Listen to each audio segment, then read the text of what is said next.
Faleminderit zoti kryetar. Tani është e papranueshme zoti kryetar që një deputeti të Kuvendit të Shqipërisë të ndërpritet fjala sepse ju nuk jeni dakord me atë që ai deputet po thotë. Ne jemi votuar nga qytetarët shqiptar dhe i japim llogari qytetarëve shqiptar, votuesve që kanë votuar, për çfarë bëjmë në këtë kuvend. Për sa kohë unë nuk përdor një fjalor të papërshtatshëm, një fjalor fyes e quaj të pa pranueshme ndërprerjen e fjalës siç bët ju më parë. Tani, dhe uroj që mos të vazhdoj, të jemi lirë të them atë që kam për të thënë. Pastaj, ata që na votojnë, do më gjykojnë. Nëse po flas gabim, nëse nuk duhet ta bëj, apo nëse po flas për gjën e gabuar. Me që nuk më dha as mundësia t'i përgjigjesha Taulant Ballës, zotit Balla më parë, unë e kuptoj që majoranca do ta kthej çdo seancë në qesharake, sepse nuk do që të flitet për thelbin, nuk do të flitet për arsyen kryesore pse Shqipëria vazhdon të jetë një nga vendet më të varfra në Europë. Arsyeja kryesore është sepse çdo ditë vidhen nga ministra, nga zyrtar që sot që flasim janë të pandehur, për juve kjo mund të jetë një gjë normale, janë të pandehur dhe nuk shkulen nga karrigja, nuk duan të ikin, janë kapur duke vjedhur, duan të vazhdojnë të vjedhin.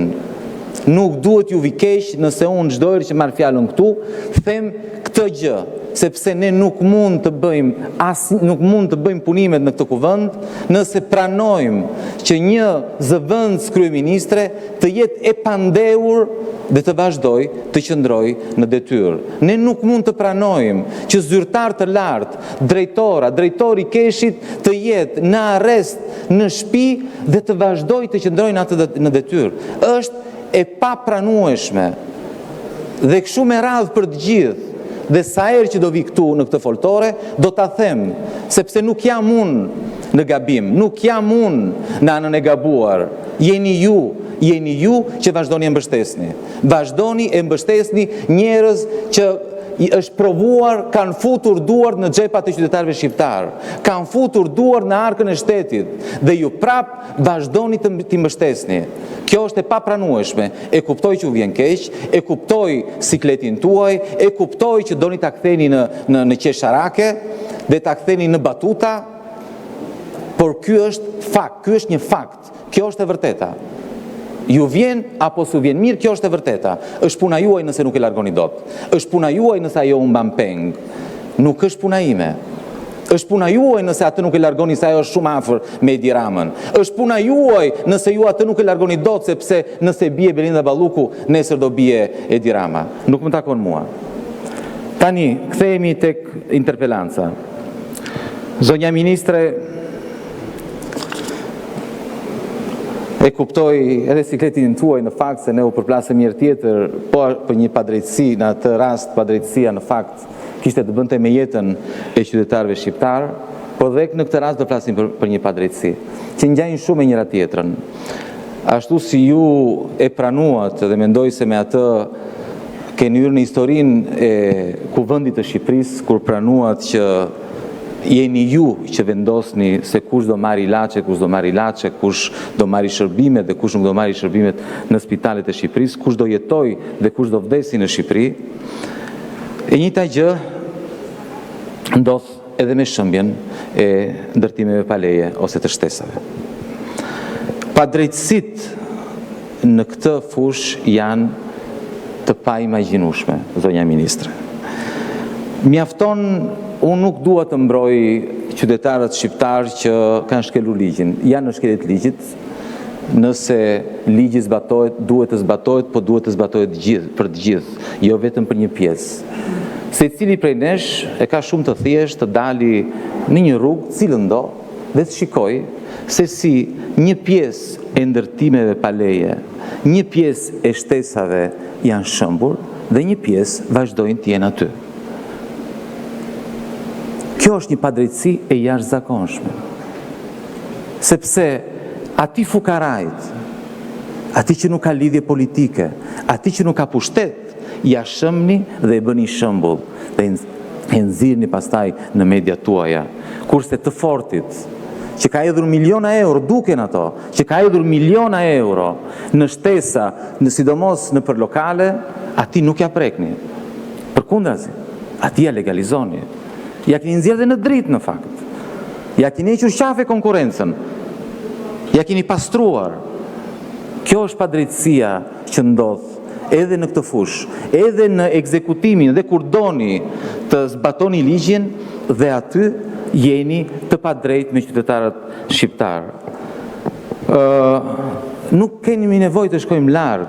Me këtu, duke ardhur këtu, këtu përreth parlamentit, është plot me lokale që kanë shtesa, plot me lokale. Pse zonja ministre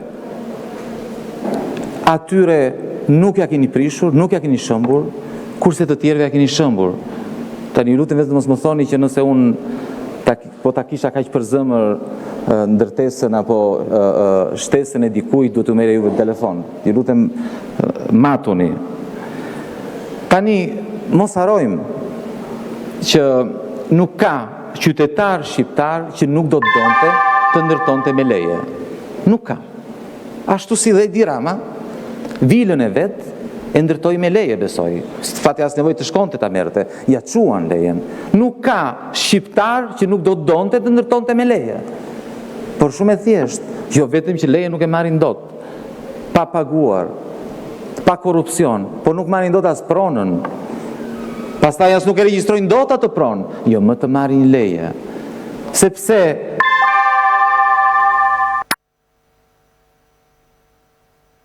falenderit. Sepse edhe në këtë fush jeni ju që vendosni. Kush do ndërtoj, kush do marrë leje ndërtimi, kush nuk do marrë leje ndërtimi. Kush do ndërtoj pa leje, kush nuk mund të ndërtoj pa leje. Po e mbyll me pyetjet.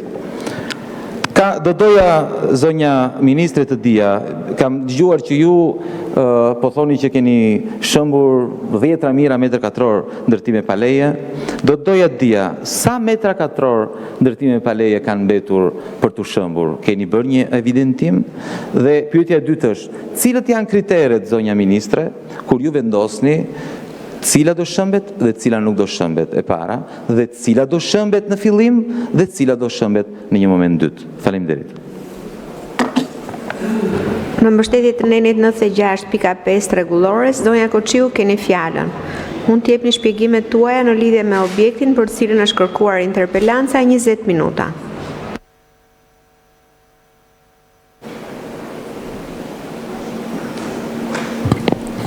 Nderuar drejtuese seancës, nderuar deputet, nderuar zoti Shehaj, kërkuesi i kësaj interpelance.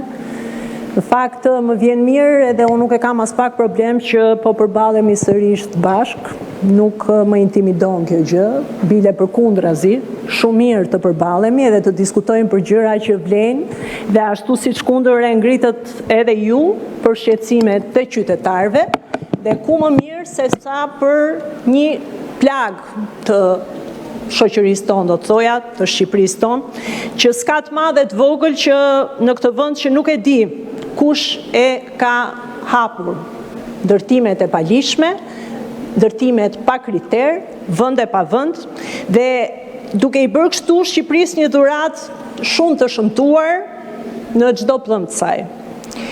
Patjetër që ndoshta dhe pikrisht territori është ai që mbase më mirë se çdo gjë tjetër ndan dy vizione, diametralisht të ndryshme për Shqipërinë. Një vizion që trashëguam, ai i ndërtimeve pa kriter, pa hesap, me mandat për të shkatruar dhe zaptuar çdo tokë. Në këtë vizion ishte qeveria ajo që i bënte thirrje qytetarëve të ndërtonin pa leje, ku të mundnin, pak punë prishte fakti nëse ajo ishte toka e dikujt tjetër, dhe prandaj dhe operacione të tilla, si këto të kthimit në ligjshmëri të territorit, ju duken edhe kështu të çuditshme, edhe kërkoni informacione për t'u sqaruar lidhur me çështje që në fakt s'ka nevojë fare për sqarim. E di pse s'kan nevojë fare për sqarim, sepse mua më duket shumë e çuditshme që sot ka deputet, edhe nuk besoj se do të ketë ndonjë deputet në ndonjë parlament tjetër që i kërkon llogari sot qeverisë pse po prish ndërtime pa leje apo ndërtime jashtë lejes së dhënë.